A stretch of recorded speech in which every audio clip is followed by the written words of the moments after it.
Hello, it's Jazz. It's the West Ham Minds channel. It's my third show today, so it's been a mental Thursday. But I don't mind because obviously it looks like we're very, very close to making it for me, which is a very wise, a very good signing in Danny Ings. Fee has been agreed with Aston Villa, which is a very, very reasonable, good fee if you look at sort of what people are spending. So it's about 12 million up front with 3 million add-ons. So it could be a total of 15 million pound for 30-year-old Danny Ings, who is an out-and-out striker, prolific striker. Not many of them around. So I think for around 12, 13 million, it's a very good value, very, very good value. And before I really get into it, he's not injury prone. So I just wanted to put that out there. And me, myself as well, when I first heard this morning, we're getting close to getting this guy, Danny Ings and injury prone are the two words that kind of always been said in the same sentence. But when you look at his appearances, his Premier League appearances, last 4 or 5 seasons, it's about an average of about 25 to 30 games every single season. And there's even one in there, 38 games. So for the last 4 or 5 seasons, ladies and gentlemen, Danny Ings is not injury prone. He did have a serious injury when Klopp signed him many, many years ago, and he was out for probably more than a season, or if not longer. But he has since recovered. Looks very good, very fit, very strong, good upper body strength, can hold the ball up, a bit like Tony Cottee. Has got that prolific sniffer, goal dog sniffer DNA, a bit like Tony Cottee again used to, or Chicharito, or all these goal scorers that have vanished from our game, which I was brought up on 4-4-2, little man, big man. He'll be the little sniffer dog with respect. But yeah, I love those type of guys, especially because all these things about playing wingers up front, midfielders up front, wrong people up front, one big, slow, lanky guy up front, and then no one can finish. How many times we see good chances created, players go through one-on-one, and they just can't even get it on target. Forget about scoring from a penalty spot or finishing or even getting it on target. It's dreadful. And with Danny Ings, hopefully we'll create good few chances for him and he can put them away. And this looks likely to be a Sullivan signing. I think David Moyes will be sacked after the Everton game. Doesn't matter what happens on the pitch. The next 3 fixtures are very, very hard, and you cannot risk giving David Moyes any more games. I think when you look at the results of the last 10 league games, a lot of them quite winnable games, or certainly drawable or winnable in terms of points, and we've thrown it all away. And looking at the fixtures just now before I went live, we are in a very, very serious situation. Very, very hard fixtures coming up. We are in the bottom three. Morale, motivation, form is all on the floor. But experience and history tells us new manager comes through the door. Fans like us and the players, they lift themselves up, and hopefully the results will be improved. But what's not funny is, Chelsea, Spurs, Newcastle after Everton. That's very, very hard for anyone, and the board has just delayed and delayed and delayed, and it's going to be hard for the new manager to come in. So what I would say at this stage to everyone is that please give the new manager your full support, your full backing, and the players, especially the new players coming in. I'm hearing lots of things about, I don't want Rafa, I don't want Deitch, I don't want Danny Ings. Listen, we've left it too late to bring a younger manager in or someone from abroad. I haven't got time to come in and settle down like I explained on my Rafa video. So have a look at that, which I did a couple of days ago. I think Rafa is ideal in the situation we're in at the moment. He's experienced. He doesn't get nervous. He's a very strong manager, and hopefully he'll come in next week and can bring 1 or 2 more players in. Everyone knows who he is. He's got a huge pulling power in the world, and he can keep us afloat this season. And then in the summer, we'll think about what we want to do. But for now, I'm okay with Rafa. If it's going to be Deitch, I do like him as a person. I like managers who are strong, that people listen to. These players, these managers rarely lose the dressing room. Very, very good managers. Playing style worries me, but some of these managers often. Burnley didn't get much money. Hopefully, with the better creative players we've got, he can make the most of them, but certainly make us stronger. He's obviously knows Danny Ings. He knows Cornet. So Yeah, I'll be okay with it. I prefer Rafa, but if it's going to be Deitch, the day he's named the West Ham United manager is the time and day for everyone online, Twitter, whatever, to just to back these people, right? Danny Ings, again, he's not injury prone, plays in the Premier League, very, very good record, seasoned pro, easy for him to settle down. He probably knows some of the players already, and I think it'll work well.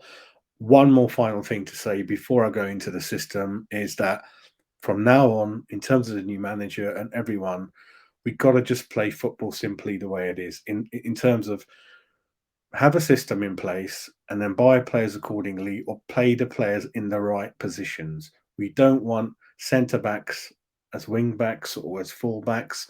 We don't want wingers up front. We don't want midfielders up front. We don't want creative players on the wing. We don't want none of that. And with Rafa and myself, what I'm saying is there's a few issues to be sorted out, which we can't all do in one window. Our defense is kind of very, very shaky, aging goalkeeper, poor fullbacks, issues at CDM, issues on the left wing, issues up front. But I think with the right manager and hopefully a couple of more signings like Danny Ings, we should be okay, might be okay. I'm not hugely confident because I think it'd go to the wire. There's only a couple of points between the bottom 7 or 8, I think.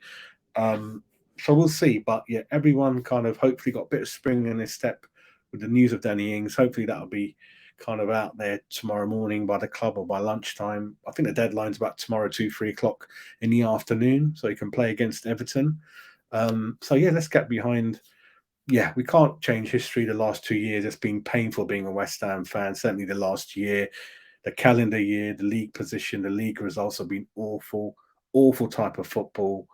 Form's been going downhill for half the team, and it's been painful. And especially all the new players that came in, they've been unable to lift anything. Nothing's changed on the pitch, certainly in terms of formation or the way we're playing. Nothing's been changed, and it's just been crazy, crazy, crazy. Yeah, so let's get into it. So what I wanted to show with a couple of the systems and apps I'm going to show you is a system that should hopefully work for Danny Ings. The last thing I want to happen is obviously you buy Danny Ings and you play him up front on his own. We've got to stop doing this. This has gone on for a good number of years. We've got to buy players, not of who they are or what they've done, but are they going to fit into our system? You cannot buy Danny Ings and play him three up front and he's on the wing or one up front. I don't think that's going to work. And you can't play him in midfield or anything like that. You've got to use him with two up front or three up front with him in the middle, but the three very close to him. Not by himself, but the three, which we'll go into in a bit more detail right now, really. So from now on, we can't just buy players for the name, for the sake of it. They're available. We've got to have an idea of why we're bringing them in and how we're going to use them, right? That's the main thing. So what I'm going to do, let me share my screen with you guys. Hopefully you can see that. I've blown out quite a lot. So we're going to first of all look at the system and systems that Danny Ings has been used to playing recently. So at the beginning, I'm showing you the Aston Villa Bournemouth game. Villa lost. Not too concerned about the result, so don't worry about the result. Let's kind of be more concerned about the date and where he's played. So this is from August 2022. I always like to look at the beginning of the season when the squads are set, what the manager's got in mind, and that's kind of the team that's probably going to go being settled throughout the season or throughout the coming months, really. So beginning of the season, obviously, bang, there you go. Danny Ings is in that team. 4-3-3. Again, like I said, this is one system that could work. It makes sense. It's Ings in the middle, but two up front with him, not two behind him, two up front next to him. So you've got Bailey, very fast winger, great winger. And yeah, he can supply, he can cut in. He's got the motor engine and the pace to support him. All makes sense. Coutinho, again, he can play on the wing or he can certainly play behind, but he's got it in him to supply Danny Ings. I'm not sure if I would play Coutinho in that role. I would probably have him perhaps where Kamara is, a little bit behind. I don't know. That's up to the manager. But it's very, very important that if you're going to play this system, you have speedy wingers like Salah, like Mane, like Bailey. Coutinho, I'm not sure he's coming to the end. He'll probably drift too much in the centre. So you probably see Coutinho going in here. And again, Ings, hopefully he's got Bailey next to him. So you've got to be careful of these. Again, Coutinho's good in the middle, I think, or behind. You put Coutinho in the wing, he's probably got this habit of cutting inside, that kind of thing. So these people have got to stay in their positions largely and regard the field as three separate departments: a solid defensive unit, CDMs whose job is there just to win the ball, then give it to the more attractive, creative players, and then the wingers do their magic, and the forwards are there. It's quite simple, but you don't want to put the team out there like David Moyes, and that doesn't matter what position you're in. He tells them all to defend. That's your first job. Just stay behind. Don't go forward. It's crazy, absolute crazy messages, mixed messages, defensive messages that are going to hurt your motivation and your natural way that you play. If I sign for West Ham as a winger or something like that, I don't want to play up front. I don't want to play in the middle. I don't want to play wing back. You do it for a job because you're under contract. He's going to force you to do it, but just pick the right system, then pick the right players who can play in that system and position, more importantly, really. So that's kind of one of the systems Danny Ings, it kind of works for him, I think, and he's happy with it. The other thing is, do we have the players to play this? And the biggest issue we're going to have, we have got no fullbacks of any quality at the club. Good luck to the manager to sort that out in this window. Hopefully, the next window it can be addressed. So you got look at the fullbacks. So that's why they can afford not to really play the wingers kind of in the middle of the field, leave them up front, because you've got people like Matty Cash and Digne who are fullbacks slash wing backs, even slash wingers. So they're going to provide that width for you. And by them providing the width and also doing their defensive duties because they've got the engine to do it, unlike Creswell, for example, that allows you to play more than one CDMs across the middle. So you've got McGinn, who's largely CDM, Kamara, and kind of Ramsey. Ramsey's kind of mixed anyway, but that's kind of works for them. So this system could work for them because they're wingers, they're wing backs, their fullbacks are really, really good. I'm not sure about this side, but that's a different question. That's not my business. Coutinho's obviously hasn't got the legs. I wouldn't really pick him. Bailey, I'm fine with. I would probably swap Coutinho for Banway, is it? Abundia, is it? Yeah, more skillful, more younger, more mobile, more dynamic. And Ramsey, is that the Jacob Ramsey? I don't know too much about him, but yeah, there's one or two areas that I would improve in terms of the personnel, but I can hopefully have explained how this works. The next one is against, funny enough, West Ham. We beat them. Again, that's about a week later. And a slightly different system, but once again, Danny Ings is up front with someone, not on his own. And this is, again, 4-3-2-1. Again, they can afford to play this system and they have sort of those 2-3 CDM sitting in front of the back four because they've got Digne and Cash, and because of Digne and Cash, they can afford to play this system. Again, Digne is going to be kind of required to overlap, provide the width, cross it in, help Coutinho, help Ings, help Watkins. For me, not too sure again about this system. I think it's just too many CDMs for me. I think he got three CDMs sitting in front of the four. That's kind of 7 defenders, really. Bit too many for me. But again, Digne and Cash, you got to rely on them so much. So that's the thing with these two players, really, and the system. Yeah, apart from that, you're not sure what goes on. So yeah, Digne, Cash again dominating this system. Kamara in the middle, Douglas Luiz, McGinn. Douglas Luiz quite mobile, to be fair, and you probably joined Coutinho as much as you can. But then again, another example, of a system where Danny Ings is up front. Whether we could replicate this, again, it's the fullbacks. We don't have the fullbacks to replicate this. Our fullbacks do not have the engine to overlap, provide width. If anything, they'll suck the whole team to defend. So people like Cressy, Kafala, one of the other older guys, they'll just tell McGinn or Douglas or Kamara just stay behind, protect us. We don't want to be 1-to-1 exposed against any of their forwards or wingers. And that, again, will suck the life out of service to Danny Ings, Watkins. Coutinho won't get much of the ball. And slowly more style, you'll see Danny Ings on the halfway line defending. You see what I mean? The mindset, it's all wrong. wrong system, and wrong players, really. So that's that one. Then the other one I'm going to show you is obviously, yeah, from August 2021. So this is going back a year. So that's going back a year. Again, Danny Ings is in there, and he's got three with him: Al Ghazi, Bundia. So Bundia again, very, very creative player, buzzes all around the ground and stuff like that. So yeah, again, Ashley Young, Matty Cash, yeah, not too bad in terms of wing backs. Young is a bit kind of older, but can still got the experience to kind of make it work. So you got Lewis in the middle, McGinn, Ramsey, Ghazi, Bundia. Okay, that kind of could work, but you do need your CDMs to be quite mobile again. A lot of their CDMs are not your typical CDMs. They're very good at passing and moving. They don't just stand there or just run for the sake of it. You know, people like Suchek, they can't pass. They don't really tackle. They just run around for the sake of it. Rice does bit too much for the team, so he ends up out of position sometimes. So it's a lot of things going wrong across the pitch when we're playing. So that's that example. In this one, I've gone back to Southampton's time. So when he was at Southampton, lots of goals in this game. It's September 2020. Again, it's nice and clean, 4-4-2. Big fan of this if you've got the right people in there. Yeah, Ings next to Adams. So Adams is kind of like the target man, holds it up, wins it, brings Danny Ings into play. Two traditional wingers, two CDMs, nice and simple, good fullbacks. Not bad. And I think Southampton were all right at that time, a couple of years ago, under Ralph. So yeah, that's another system for us again. Fullbacks is the issue. You could play Rice in there. I would like a creative player next to Rice, like Ward-Prowse. So I like this system because of that. But when you've got Rice and Souček together, I don't think we get much out of them, I think.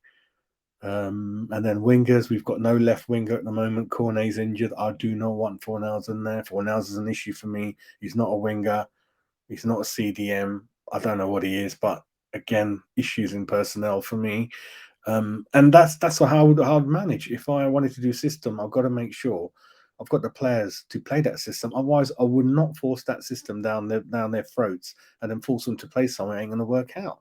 So all these systems I'm going through, I'm showing you how it works for Danny Ings so far, but why I wouldn't use them at West Ham because we don't have the players, right? That's my way of thinking, really. The system I'll show you is kind of one that I think we don't have much choice anywhere, but I think it could work while we still go and buy more and more players. So I'll come to that in a minute. I'll show you one more. Again, it's West Ham, and it's again going back to 2020 December, 0-0, 4-4-2 again. So not much to add to that. Let's go back. Yeah, let's start with the formation. I think could be one of those that could work. So again, let me know in the comments box what you think. 3-4. Actually, it's kind of 3-4-1-2 really. So it's 3-4-1-2. I would give Areola a run in the game. Couple of games, 5, 6, 7, 8. At least give him till the end of the season. If something drastic happens, you could bring Fabianski back in, but you've got to give this kid a chance. You can't leave him just sitting on the bench earning really good money. What's the point, right? So get that athletic Areola in there who was in the French World Cup squad. And if West Ham didn't hold him back, he could have actually even started in a World Cup, but due to no games and hard to pick up your form in just the odd game here and there because it's so specialised. It's a joke the way David Moyes has actually managed him. Right, thinking again, you can see I don't want to put any fullbacks in there because I don't think we got any, right? So that's kind of the main reason for that, why I've done this. Zuma in the middle. I've heard he's coming back, so hopefully he'll be in the middle. Agard be on the left, and then you've got Kera on the right. I don't really like Kera, but I think this is the only system you might get something out of him because he's kind of not really exposed anywhere. If he comes into trouble in the middle, you've got Zuma and Agard next to him to mop it up. If he loses it on the wing, again, Zuma and Rice can come back and help him, or Bowen. So he's never exposed 1-to-1 too much, but he's certainly got the pace to play like a sweeper, come out and mop things up as well. So I think that could work. And we've got reasonable pace in there now. You've got Agard, got Kera, Zuma's okay. So you've got three good age, young defenders in there, right? 28, 23, 24, 25, 20 young goalkeepers. So the back three, back four, very, very good. 4-4-2, sorry, 3-4, yeah, so 4 in the middle. So what I'm thinking is I want Rice to go back to being just a CDM, nice and simple. Your job in there is to protect the back three, stop any attacks coming in, win the ball, mop it, and just give it straight away to Bowen, Paqueta, or any of these forwards. I don't want you running with the ball. I don't want you going off into the wing. I don't want you taking corners. I don't want you taking free kicks or penalties. Stay in there, CDM. Paqueta will be in there with him, but slightly advanced, ready to pick up the ball, run at the defense, again pick up Ben Rama. So Rice will be nice and simple here. Bowen goes back to being a typical winger with the stamina to pick up the ball deep from Kera and run up down the wing, create width. And because we've got two up front, these lads will easily be able to come in and collect the ball if they need to deep, knowing that one or the other will still be in the box. You play one up front, they go out of position, you suddenly find Antonia's DNA, he's down the wing having an ice cream. Skamaka's a bit nervy, so again, you don't have anyone up front. Here in this situation with 2-3 up front, there's always someone there. So Skamaka and Ings, what will be required from them, especially if Rafa's manager, you got to be mobile, right? Not telling you to defend, but when we're attacking, I want you to be able to pick up the ball down the wing, down either wing, or come deep and help Ben Rama, because you're going to have lots of help. You're going to have the engine of Bowen near you. You're going to have Ben Rama. And again, Ben Rama's job is not going to be to go back and defend. You're going to stay up there, Ben Rama. Want you to create, be that magic number 10 if you can, with the help of Paqueta, and feed these two great strikers, Ings and Skamaka, tomorrow up front. Big man, little man. And Ings can teach Skamaka so much. Experience, about all the teams and grounds and everything. Issue we have with this system, again, me being very strict about we don't have the personnel. I don't want to just put someone in there and suffer. We don't have a left winger. I would love that. Cornet would have been fit. He's one of my favourite players, full of engine, always making things happen. Until we find another sort of left winger, sorry, we're going to have an issue there. I don't want to play Fornals there. Can't think of anyone else in there either. So that is an issue for me. So in this window, we need a couple of fullbacks or one fullback or left back anyway, and then another. Emerson, don't really want to do it. I don't want Emerson in there. So got to go for a left midfielder. I'll tell the board, just you got to buy me someone. It's better, even it's better to buy an average left winger than try to put someone doesn't play there in there. That's my way of thinking, right? So this would work because you're telling first of all the people to play in the way that they're good at. You got Zuma in the middle, Agar there, good distribution from the floor, Kera not exposed. Areola's young, good distribution. Rice, just stay in their CDM, mate. Don't want you doing anything else. Paqueta picks up the ball, gives it to Ben Rama. He looks up, because suddenly there's two people always up front, and then there's Bowen and the left winger joining me, and Paqueta's behind me. So suddenly you find people full of pace, full of running, full of good motivation because the manager just told them to play with more intensity, play pressing game, defending and attacking, and things are happening. I get that we could be exposed at the back, but I don't think so. I think it's in your mind. When you're playing 6-7 people at the back and half of them are shit anyway, don't forget those examples against Arsenal. We play 7-8 at the back. They only had 2 up front and they were still getting shots in the Fabianski, right? So it's not always about how many numbers you got in the back. It's about the quality. Some of these players, with their pace, agility, strength, they can cover those yards, right?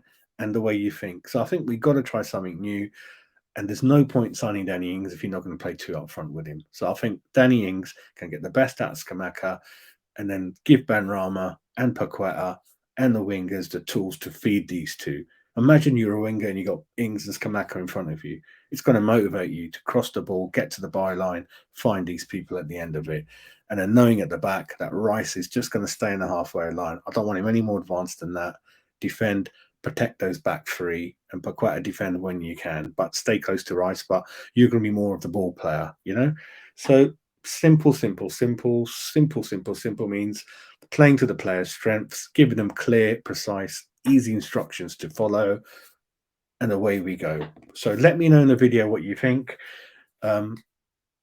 All systems are going to work once we get fullbacks on board, once we sort the left wing situation out.